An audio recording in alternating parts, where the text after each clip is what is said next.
Preso o homem que matou a ex-mulher na frente dos filhos em Sobradinho. A justiça já tinha determinado que ele ficasse afastado dela, mas não adiantou. Agora esse crime vira mais um número na estatística de violência contra a mulher.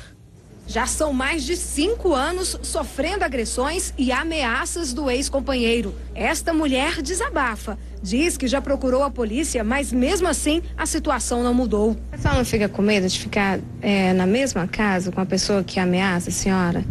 Lógico que eu fico com medo. Mas e aí? Tem muita coisa que acontece, né? A Lei Maria da Penha existe para punir esse e outros tipos de violência doméstica. Criada em 2006, garante proteção à vítima. Em até 48 horas depois da justiça ser comunicada pela polícia sobre a ocorrência, o agressor deve se afastar. No último domingo, Mariane Alves de Oliveira, de 45 anos, foi morta pelo ex-marido. A justiça até agiu rápido. Em um dia, determinou que ele não se aproximasse da mulher. Mas não adiantou. Fábio de Jesus Campos, de 34 anos, não foi encontrado pelo oficial de justiça e matou Mariane na frente dos 2 filhos. Ao ser preso no dia seguinte, não demonstrou nenhum arrependimento. Mas há situações em que o agressor chega a ser intimado, mas não respeita a decisão judicial. Em abril deste ano, uma mulher foi assassinada pelo ex-namorado no Paranoá. Eu trabalhava com ela desde 2009. Mas aí você acha que é motivo de você matar a menina, cara? Hein? Não é motivo não. Para a Subsecretaria de Proteção às Vítimas de Violência, casos como esses mostram falhas na Lei Maria da Penha. A lei precisa ser cumprida com mais rigor e com mais pressa. As ameaças são recorrentes, elas vão se repetindo. O Distrito Federal é uma das regiões onde as mulheres mais procuram a polícia para denunciar a violência. Só neste ano, de janeiro até agora, foram registradas 3.000 ocorrências na Delegacia de Atendimento à Mulher. Metade foi por ameaças de ex-companheiros, inconformados com o fim do relacionamento. Em muitos casos, os ex-companheiros nem demonstram arrependimento depois dos crimes. Ela tem que morrer. Eu acho que tem, porque se ela não serve pra mim, não serve pra ninguém. A polícia alerta, as mulheres devem sempre denunciar, mas não devem parar por aí. Só existe uma forma de nós sabermos se aquela ordem judicial está sendo descumprida, que é a própria mulher ou seus familiares, as pessoas, seus amigos, informe, busque a polícia e comunique que aquela ordem judicial está sendo descumprida, que nesse caso é o caso de uma prisão preventiva desse agressor. Para conversar sobre o assunto, nossas convidadas de hoje são a coordenadora do Fórum de Mulheres do DF, Leila Rebouças, e a coordenadora da Ouvidoria da Secretaria de Política para Mulheres da Presidência da República, Ana Paula Schelmi. Boa noite, doutora Ana Paula. Eu gostaria de começar com a senhora sabendo o seguinte: a gente viu aí na reportagem um questionamento da Lei Maria da Penha, que é de 2006. Está na hora, já passou da hora de rever a lei, de modificar, adaptar? O que a senhora pensa disso? Boa noite, Braga. Boa noite a todos.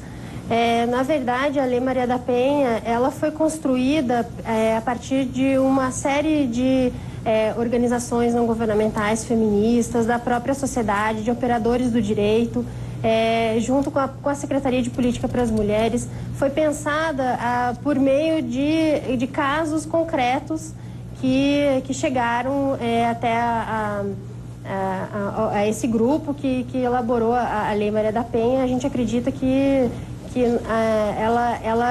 ela protege as mulheres, mas é importante uma ação conjugada de esforços de vários serviços, de vários setores para poder proteger mais essas mulheres. E está na hora de dar uma mexida no... Sinal. Tá. A senhora está me ouvindo ou não? Sim, agora sim. Tá na hora, a senhora acha que está na hora de dar uma mexida nesse texto, dar uma, vamos chamar assim, uma incrementada no texto? Nós acreditamos que não, que a Lei Maria da Penha ela é bem completa. Ela é bem completa, ela prevê medidas de prevenção, de políticas públicas, de proteção e punição. E as arestas que precisavam ser ajustadas foram, inclusive, algumas questões polêmicas que foram definidas recentemente pelo Supremo Tribunal Federal, como o fato da ação, qualquer pessoa pode denunciar a violência contra a mulher não precisando depender somente da vítima fazer isso. Doutora Leila, eu só queria saber se a doutora Leila concorda. Não há necessidade de mexer no conteúdo da Lei Maria da Penha? Tá bom do jeito que tá, basta seguir a lei?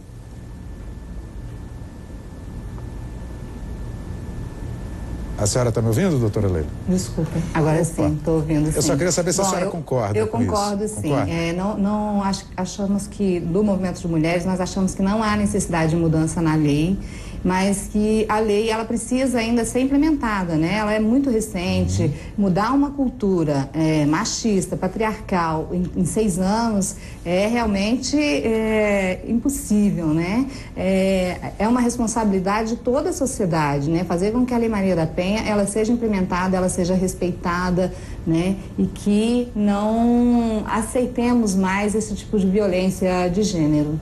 Doutora Ana Paula, desde que a polícia recebe a denúncia, ela tem 48 horas, né, para repassar para a justiça essa denúncia. Não é um prazo, de repente, 2 dias, né, ou mais, muito grande, porque às vezes ele ameaça e já age no dia seguinte, né, o agressor. Sim, esse prazo foi pensado para os trâmites necessários entre a delegacia e a justiça.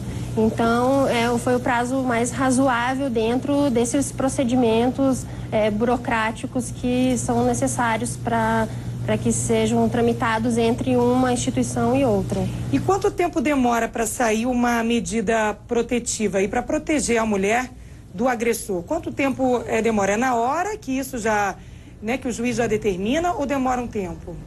O juiz tem até 48 horas para conceder as medidas protetivas de urgência também. Então, 48 horas entre os trâmites da delegacia de polícia até a justiça e depois do juiz para conceder em 48 horas. Doutora Leila, a questão dos abrigos, eu queria ver. A gente tem um caso de uma senhora que diz o seguinte, que a lei, ela foi ameaçada pelo ex-companheiro, aí arrumaram um abrigo para ela. Ela não pôde ir para o abrigo porque ela trabalha, ela tem os filhos, ela não pode deixar o emprego e ela acabou sendo espancada.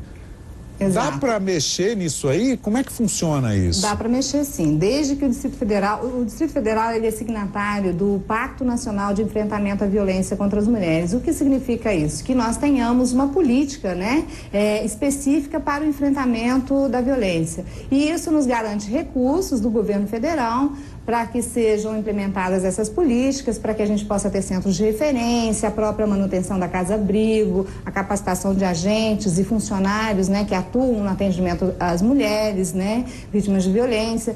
Então, assim, a casa-abrigo, ela está prevista dentro da Lei Maria da Penha, mas nós precisamos ainda de uma casa de passagem. Algumas mulheres realmente estão em situação de risco e elas precisam entender também que essa casa-abrigo é para a segurança delas e para a proteção delas. E muitas não aceitam, né? Elas acham que vão estar seguras lá com os seus familiares e muitas vezes é o que não acontece, como foi o caso da menina lá de Sobradinho que a gente viu, mas que também a gente precisa analisar e saber se ela foi atendida adequadamente, se foi oferecido esse serviço a ela, porque o profissional que atende na delegacia ou mesmo nos hospitais, né? Porque a gente também tem serviços. Muitas mulheres procuram primeiro o hospital em virtude do quão debilitada elas estão, né?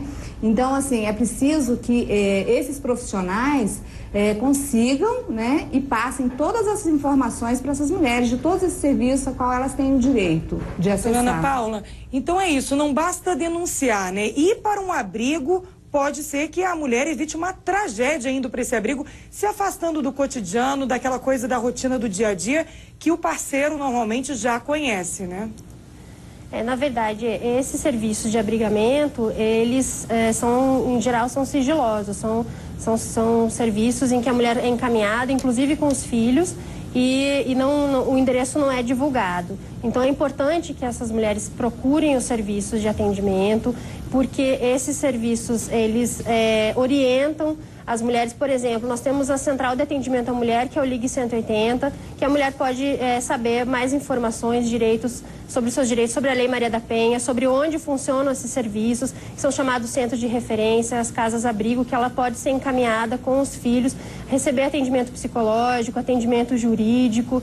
E é importante também dizer que a Secretaria está unindo esforços para evitar, reduzir esses índices de violência contra a mulher. Justamente agora, quando a Lei Maria da Penha completou 6 anos, foi lançada a campanha Compromisso e Atitude da Lei Maria da Penha, juntamente com o Sistema Nacional de Justiça. Então, promotores, juízes, defensores, todos em prol da redução dessa impunidade de violência e da celeridade dos processos também de violência contra a mulher. A gente está com o nosso tempo praticamente esgotado, mas eu gostaria de saber com a doutora Leila e com a doutora Ana Paula. O Distrito Federal, onde as mulheres mais procuram ajuda. 3.000 ocorrências de janeiro para cá. É um número preocupante ou um número para se comemorar? Isso é um número bastante preocupante, porque, primeiro, demonstra o grau, né, de machismo que está impregnado nos homens de Brasília. Infelizmente, eu acho que é um número bastante preocupante. Ok. Doutora Ana Paula, o que a senhora acha? Exatamente, é um número preocupante, mas que também evidencia. Eu acho que a Lei Maria da Penha trouxe a evidência, né, dos casos de violência doméstica contra a mulher, trouxe esses dados e que, com certeza, a preocupação é de reduzir esses índices de violência contra a mulher. Ok, doutora Ana Paula, doutora Leila, muito obrigado pela presença. Uma boa noite. Boa noite. Boa noite.